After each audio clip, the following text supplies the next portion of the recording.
How do we overcome the limitations of traditional machine learning and learn how to solve more complex problems? Deep learning is a new type of data-driven AI. It stacks multiple layers of machine learning models one on top of the other. This allows it to learn more complex inputs and produce more complex outputs. We typically create deep learning models using a neural network. A neural network is a graph of nodes and edges based roughly on the organization of neurons in an organic brain. The nodes represent neurons in the brain. The edges represent the connections between the neurons. First, we feed data into the neural network via its input neurons. Next, mathematical operations are performed on the data in each of the neurons. Then, each neuron forwards its resulting value to all of the other neurons that it's connected to. We repeat this process for all of the nodes in the hidden layer of the network, as well as all of the edges in the hidden layer.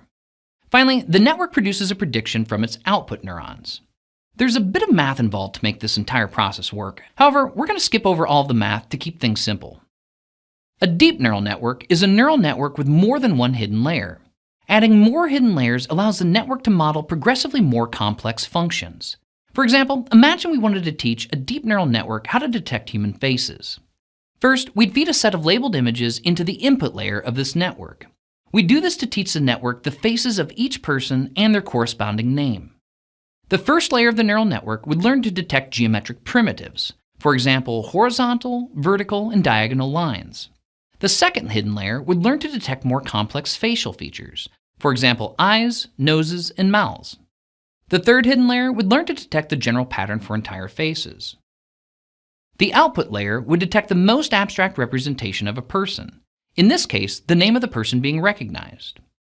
Each layer learns to extract more complex features from the preceding layer. As a result, the data becomes more abstract with each additional layer in the network. However, we can also flip these deep neural networks around. This allows us to use abstract inputs, like a description of a person's facial features, in order to synthetically generate complex outputs, like entire human faces. This is a technique used in generative adversarial networks, the technology behind deep fakes. Deep learning takes us beyond using simple tabular data as input and producing simple predictions as output. With deep learning, we can use complex data as input and produce complex data as output. This includes text, images, audio, video, and more. For example, we can perform object classification, video segmentation, and motion detection in real time. But we can also generate synthetic output as well.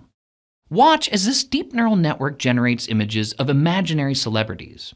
All of these images are being created by an artificial celebrity generator trained on 200,000 images of real celebrities. Not a single image is a real person, though. They're all completely synthetic. Deep learning allows us to perform machine learning on a much wider array of data types. This can be a quite powerful tool for automating tasks that involve complex relationships between complex data. However, it still has significant limitations when it comes to solving multi-step problems. To solve these types of problems, we need to learn about reinforcement learning.